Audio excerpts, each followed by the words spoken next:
अस्सलाम वालेकुम viewers, how are you all? I hope you are good.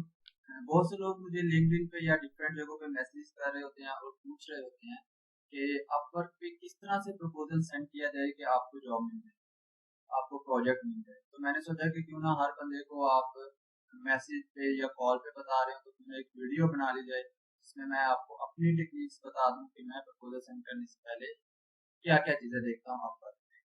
तो चलो स्टार्ट करते हैं। My name is Talha Mahmood और मैं इस वक्त अपवर्क पे टॉप रेटेड फ्रीलांसर हूँ। ये मेरी प्रोफाइल आपके सामने ओपन है। मैं पिछले 3 साल से तकरीबन अपवर्क पे हूँ और पिछले 1.5 साल से मैं अपवर्क पे टॉप रेटेड फ्रीलांसर। ठीक है जी। अपवर्क को एज अ पार्ट टाइम मैं यूज़ करता हूँ। अपनी जॉब के 8 घंटे बाद जो मुझे टाइम मिलता है वो मैं अपवर्क पे स्पेंड करता हूँ। चलिए अब हम देख लेते हैं कि जब मैं अपवर्क पे किसी को प्रपोजल सेंड करता हूँ, किसी जॉब पे बिडिंग करता हूँ तो मैं क्या क्या चीज़ें देखता हूँ। चले हम कोई भी जॉब ओपन कर लेते हैं आपके सामने लाइव यहाँ पे। ये जॉब ओपन कर लेते हैं और हम यहाँ पे आ जाते हैं रिसेंट जॉब के ऑप्शन। ठीक है जी, रिसेंट जॉब पे मैं क्लिक कर देता हूँ तो ये रिसेंट जॉब मेरे पास ओपन हो जाएंगी। ये एक मेरे पास रिसेंट जॉब ओपन हो गई है। चलें इसी को देख लेते हैं। अच्छा गाइस, प्रपोजल सेंड करने से पहले अपवर्क पे जो पहली चीज मैं देखता हूँ वो देखता हूँ कि ये जो जॉब पोस्ट हुई है ये कितने मिनट पहले पोस्ट हुई है। ये देखें, ये जॉब 14 सेकंड अगो, मतलब 14 सेकंड पहले ये जॉब पोस्ट हुई है। तो ये सबसे पहले ये चीज मैं देखता हूँ। अगर कोई जॉब 15 मिनट या 30 मिनट पहले पोस्ट हुई है तो मैं उस पर बिडिंग नहीं करता। जो रिसेंट जॉब पोस्ट हुई होती है जैसे 1 मिनट, 2 मिनट, 5 मिनट या मैक्सिमम 10 मिनट, ठीक है, इससे ज्यादा 15 मिनट से ज्यादा जो जॉब जिस जॉब को पोस्ट हुए 15 मिनट से ज्यादा हो चुके होते हैं मैं उस जॉब पे बिडिंग नहीं करता। ठीक है, क्योंकि आपको पता है कंपटीशन बहुत ज्यादा है। तो अगर किसी जॉब को बहुत ज्यादा टाइम हो गया है पोस्ट हुए को, उस पे प्रपोजल बहुत ज्यादा सेंड हो जाते हैं तो फिर जाहिर है क्लाइंट इतनी ज्यादा प्रपोजल क्लाइंट के लिए पढ़ना पॉसिबल नहीं होता। तो मैं यही देखता हूँ कि जो जॉब रिसेंट पोस्ट होती है जैसे 1 मिनट, 2 मिनट, 10 मिनट, 5 मिनट या मैक्सिमम 15 मिनट, उससे ज्यादा अगर टाइम हो जाए तो मैं उस पर प्रपोजल सेंड नहीं करता। ठीक है, दूसरी चीज मैं देखता हूँ कि इस जॉब पे प्रपोजल कितने सेंड हो चुके हैं। अब देखिए ये जो आप इसको 44 सेकंड जो हो चुके हैं और इस पे अब तक प्रपोजल जो है वो सेंड हुए हैं 5 प्रपोजल। ठीक है, तो दूसरी चीज मैं ये देखता हूँ कि ऐसी जॉब पे बिडिंग करूँ जिसपे प्रपोजल कम से कम सेंड हुए हैं, ठीक है, ज्यादा प्रपोजल सेंड ना हो। ठीक है, और तीसरी चीज जो मैंने देखनी होती है वो उसका पेमेंट मेथड, वो वेरीफाई है या नहीं। अगर किसी क्लाइंट का पेमेंट मेथड वेरीफाई नहीं है तो मैं उस पे प्रपोजल सेंड नहीं करता। और आपको भी यही रिकमेंड करूंगा कि अगर किसी क्लाइंट का पेमेंट मेथड वेरीफाई नहीं है तो आप उस पे प्रपोजल सेंड ना करें। तो अगली चीज जो मैं देखता हूँ प्रपोजल सेंड करने से पहले, ये जो क्लाइंट है ये कहाँ का है। ठीक है, पाकिस्तान से ताल्लुक है, इंडिया से है, यूनाइटेड स्टेट से है, यूके से है।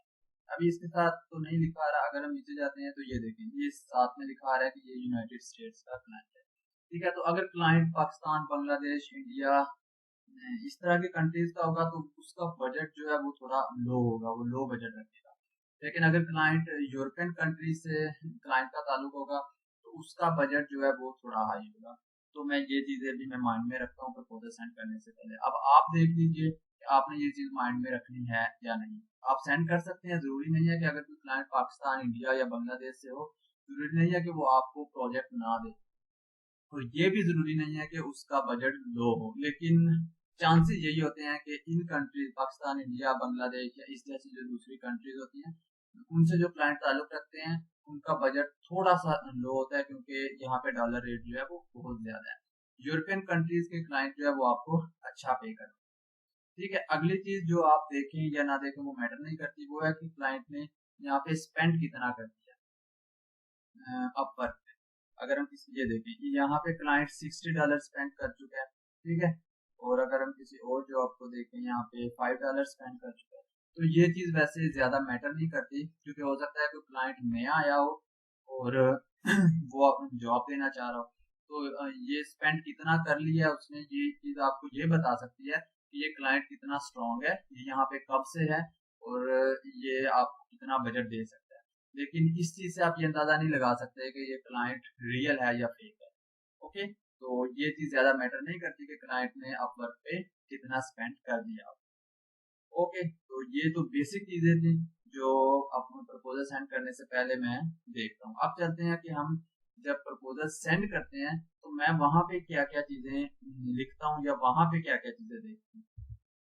देख लेते हैं जी, कोई जॉब ओपन करते हैं और उस पर हम बिडिंग करते हैं। आपके सामने यहाँ पे फॉर एग्जांपल मैं इसी जॉब को ओपन कर लेता हूँ। एक बात आपने याद रखनी है कि अगर किसी क्लाइंट का पेमेंट मेथड वेरीफाइड नहीं है तो आप उस पर बिडिंग ना करें। ठीक है, ये रिकमेंडेड है आपको। अगर किसी क्लाइंट का पेमेंट मेथड वेरीफाई नहीं है तो आप उस पर बिल्कुल भी बिडिंग ना करें। चले, यही मैं अभी एग्जांपल के तौर पे ये जॉब मैं ओपन कर लेता हूँ और इस पे हम अभी प्रपोजल सेंड करते हैं। ठीक है, और प्रपोजल सेंड करते वक्त क्या क्या चीजें आपने जहन में रखनी है या क्या क्या चीजें मैं जहन में रखता हूँ वो मैं आपको बता रहा हूँ। अगर आप अप्लाई करेंगे तो इंशाल्लाह आपको उससे फायदा होगा, आपको क्लाइंट का रिस्पॉन्स आ जाएगा। बस नेक्स्ट नहीं है जहाँ पे आपको ये पता ही है कि आपने बाय माइलस्टोन करना है, बाय प्रोजेक्ट करना है, बजट सेट करना है, तो यहाँ पे आपने अपना कवर लेटर लिखना है।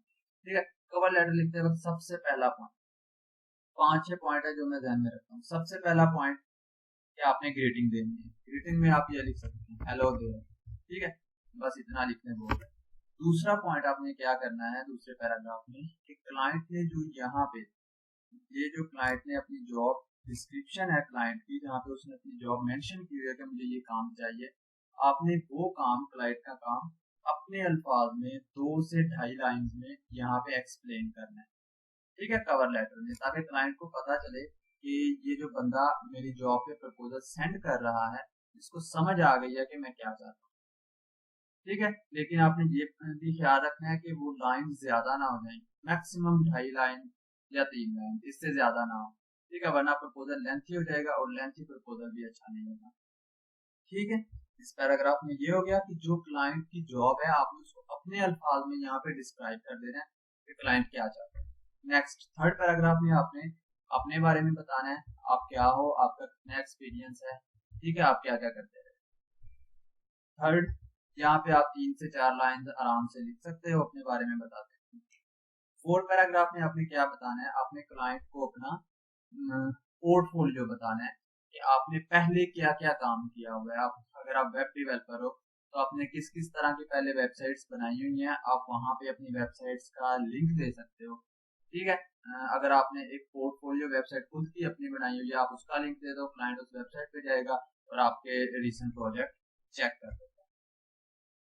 ओके, नेक्स्ट फिफ्थ पैराग्राफ में आपने क्या करना है। फिफ्थ पैराग्राफ में आप ये करें कि जो क्लाइंट ने अपनी जॉब डिस्क्रिप्शन में लिखा हुआ है ना सारा, आपने इसमें से कोई एक क्वेश्चन निकालना है और वो क्लाइंट से करना है। ये बहुत एक इम्पोर्टेंट चीज है कि आपने क्लाइंट की जॉब में से क्लाइंट से एक क्वेश्चन करना है जिससे क्लाइंट आपको रिप्लाई करने पे मजबूर हो जाए। जब क्लाइंट आपको इनबॉक्स में रिप्लाई कर देता है तो फिर क्लाइंट को काबू करना आपके लिए आसान हो जाए। कोई ऐसा क्वेश्चन आप जॉब डिस्क्रिप्शन को पढ़ें, उसको अच्छे से समझें, उसमें से कोई एक ऐसा क्वेश्चन बना के क्लाइंट से पूछ लें जिससे क्लाइंट आपका प्रपोजल पढ़े और वो आपको रिप्लाई करने पे मजबूर हो जाए। और जब क्लाइंट आपके इनबॉक्स में आ जाता है तो फिर आप इजीली क्लाइंट को काबू कर सकते हैं। ठीक है, और अगर फॉर एग्जांपल आपको समझ नहीं आ रही कि आप क्या क्वेश्चन करें, यहाँ पे आपको नहीं समझ आ रही कि ये ऐसी जॉब है ही नहीं जिसमें से कोई क्वेश्चन निकल सके, तो आप कोई एक यूनिवर्सल क्वेश्चन बना के लिखते हैं वो भी आप कर सकते हैं, लेकिन वो रिकमेंडेड नहीं है। हाँ, किसी ऐसी जॉब में जहाँ पे आपको समझ नहीं आ रही कि यहाँ पे मैं क्या क्वेश्चन करूँ, आप वहां पे वो क्वेश्चन कर सकते हैं।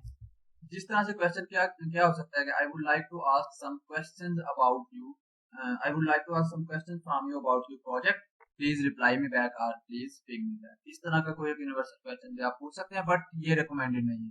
क्वेश्चन कोई ऐसा होना चाहिए जो क्लाइंट के प्रोजेक्ट में से हो और वो क्लाइंट उससे फिर क्लाइंट मजबूर हो जाएगा कि वो आपको रिस्पॉन्ड करे।